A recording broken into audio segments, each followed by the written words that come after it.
అప్పుడు అబ్బాయి అనిల్ కుమార్ యాదవ్, ఇప్పుడు బాబాయ్ రూప్ కుమార్. సర్కార్ మారింది కానీ నెల్లూరులో ఫ్యామిలీ పొలిటికల్ దందా మాత్రం మారడం లేదట. క్వాడ్స్ తవ్వకాలకు సంబంధించి వైసీపీ ప్రభుత్వంలో అనిల్ హవా కొనసాగితే కూటమి ప్రభుత్వంలో రూప్ కుమార్ హడావిడి చేస్తూ ఉంటారు. జిల్లాకి చెందిన బడా నేతలే సైలెంట్ గా ఉండిపోగా రూప్ కుమార్ రెచ్చిపోతూ ఉండటం చర్చల్లో నలుగుతోంది. జిల్లాలో మంత్రులు ఉన్న రూప్ కుమార్ చెప్పిందే వేదం అన్నట్లు నడుస్తోందట.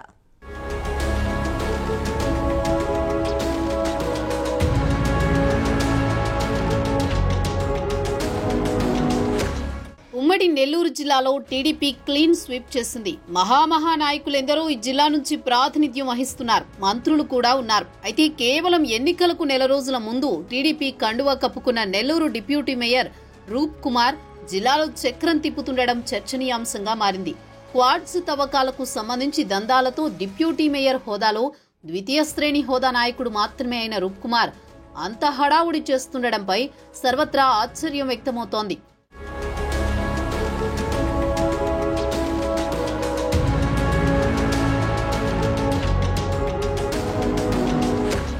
అంతర్జాతీయ మార్కెట్లో క్వాడ్స్ కు కొంతకాలంగా మంచి డిమాండ్ ఏర్పడింది. దీంతో నెల్లూరు జిల్లాలో విస్తృతంగా లభించే ఈ ఖనిజ నిక్షేపాలకు డిమాండ్ పెరిగింది.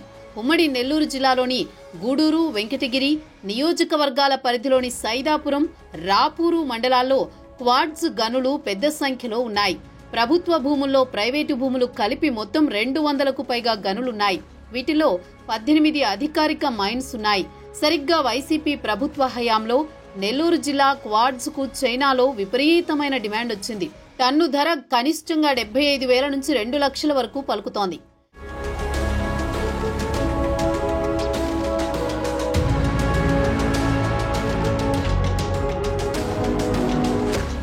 నెల్లూరు జిల్లాలో దొరికే వైట్ క్వాడ్స్ కి విదేశాల్లో భలే గిరాకీ ఉంది. ముఖ్యంగా చైనా దేశం క్వాడ్స్ కొనుగోలులో ముందుంది. నెల్లూరు నుంచి అనేక మంది క్వాడ్స్ వ్యాపారులు రూప్ కుమార్ తో సహా చైనాకు వెళ్లి డీల్ కుదుర్చుకు వచ్చారని సమాచారం. ఈ వైట్ క్వాడ్స్ లోని ఎలక్ట్రానిక్ వస్తువుల తయారీలో వినియోగిస్తారు. ఇప్పటికే రాపూరు, సైదాపురం ప్రాంతాల్లో కొండలన్నీ పిండైపోయాయి. అనుమతులు ఒక దగ్గర తీసుకుని విచ్చలవిడిగా తవ్వేశారు. మరోవైపు కూటమి ప్రభుత్వం వచ్చాక రూప్ కుమార్ యాదవ్ హడావుడి ఇక్కడ ఎక్కువైందనే టాక్ నడుస్తోంది. ఇటీవల అధికారిక 18 మైన్స్ లో కూడా తన పెత్తనమే జరగాలని హుకుం జారీ చేశారట రూప్. అన్ని మైన్స్ అధినేతలు తనకు చెప్పిన ధరకు సిండికేట్ కు అప్పగిస్తే వాటిని తాను చైనాకు ఎగుమతి చేస్తానని పుష్ప రేంజ్ లో వార్నింగ్ ఇచ్చారని టాక్. మరోవైపు ఎంపీ వేమిరెడ్డి పేరు చెప్పి ఇక్కడ క్వాడ్స్ నుంచి ఎలక్ట్రానిక్ పరికరాలకు ఉపయోగపడే ముడి పదార్థాల పరిశ్రమ స్థాపనకు ప్రయత్నాలు జరిగాయట. ఇక్కడ అలాంటి పరిశ్రమ వస్తే పెన్నా నదికి సరిపోయే నీరు ఈ పరిశ్రమకి అవసరమవుతుంది. దీంతో ఈ విషయాన్ని స్థానిక నేతలు వ్యతిరేకించారు. పరిశ్రమ పేరుతో రాబోయే 5 ఏళ్లు ఇక్కడి నుంచి క్వాడ్స్ తరలించేయొచ్చనేది స్కెచ్ అట. ఈ క్రమంలోనే వెంకటగిరి ఎమ్మెల్యే కురుగొండ్ల రామకృష్ణ, వెంకటగిరి, సూళ్లూరుపేట, గూడూరు నియోజకవర్గాలని శాసించే మరో నేత గంగాప్రసాద్లు కొంత అసహనానికి గురయ్యారట. ఎక్కడి నుంచో వచ్చి ఇక్కడ పెత్తనమేంటని ఇటీవల రూప్ అనుచరులకి చెందిన కారుని పోలీస్ స్టేషన్లో పెట్టించారని తెలుస్తోంది.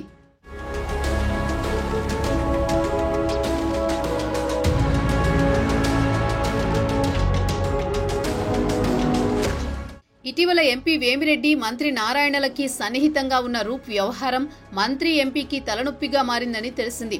దీంతో ఎంపీ వేమిరెడ్డి కొంత సీరియస్ అయినట్లు వినికిడి. ఇక వైసీపీ ప్రభుత్వంలో అప్పటి మంత్రి అనిల్ కుమార్ కొన్ని నెలల పాటు ఈ గన్లను శాసిస్తే ఇప్పుడు ఆయన బాబాయ్ రూప్ కుమార్ యాదవ్ ఏకంగా వచ్చే 5 ఏళ్ల కాలానికి గీసిన స్కెచ్ స్థానిక నేతలకు మింగుడు పడ్డం లేదట. రూప్ కుమార్ నెల్లూరు నగర కార్పొరేషన్ నుంచి పలుసార్లు కార్పొరేటర్ గా ఎన్నికయ్యారు. ప్రస్తుతం డిప్యూటీ మేయర్ గా పనిచేస్తున్నారు. రూప్ కుమార్ కు స్వయాన అన్న కొడుకే అనిల్ కుమార్. అనిల్ వైసీపీ ప్రభుత్వంలో మంత్రిగా పనిచేసిన కాలంలో రూప్ కుమార్ షాడో మంత్రిగా వ్యవహరించారు. అప్పుడే క్వాడ్స్ తవ్వకాల్లో చక్రం తిప్పసాగారు. అనిల్ మాజీ అయిన కొద్ది నెలలకే రూప్ కుమార్ పక్కకొచ్చేశారు. వైసీపీలో కొనసాగుతూనే అనిల్ కు వ్యతిరేకంగా నెల్లూరు నగరంలో ఒక వర్గాన్ని తయారు చేసుకున్నారు.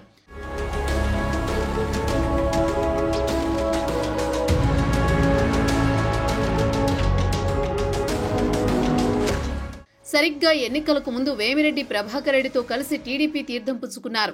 నెల్లూరు సిటీలో అంతో ఇంతో పట్టున్న రూప్ కుమార్ అక్కడ ఎమ్మెల్యే అయిన మంత్రి నారాయణ కోటరీలో చేరిపోయారు. దాంతో జిల్లాలో ఆయనే చక్రం తిప్పడం మొదలుపెట్టారు. రాష్ట్ర వ్యాప్తంగా క్వాడ్స్ క్వారీలకు ఎక్కడ అనుమతులివ్వని ప్రభుత్వం రూప్ కుమార్ ఆధ్వర్యంలో నడిచే 4 క్వారీలకు మాత్రమే ఇటీవల అనుమతులిచ్చింది. ఈ 4 గత వైసీపీ ప్రభుత్వంలో కూడా రూప్ కుమార్ ఆధ్వర్యంలోనే నడుస్తున్నవే అంటున్నారు. దీంతో ఇతర క్వారీ లీజుదారులు ప్రభుత్వ పెద్దలను కలవడంతో రూప్ కుమార్ క్వారీలకు ఇచ్చిన అనుమతులు నిలిపివేశారు.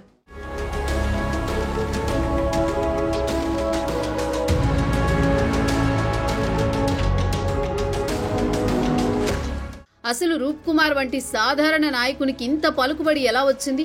వేల కోట్ల విలువ చేసే క్వార్ట్జ్ వ్యాపారాన్ని గంపగుత్తగా కైవసం చేసుకోవడం ఎలా సాధ్యమైంది? ఆయన ముందు వెనుక ఎవరున్నారు అనేది ఇప్పుడు ఆసక్తికరంగా మారింది. మొత్తం మీద అప్పుడు అబ్బాయి ఇప్పుడు బాబాయ్ అన్నట్లు నడుస్తున్న వ్యవహారం చూస్తూ ప్రభుత్వాలు మారిన ఆ కుటుంబ సంపాదన మాత్రం తగ్గడం లేదంటున్నారు.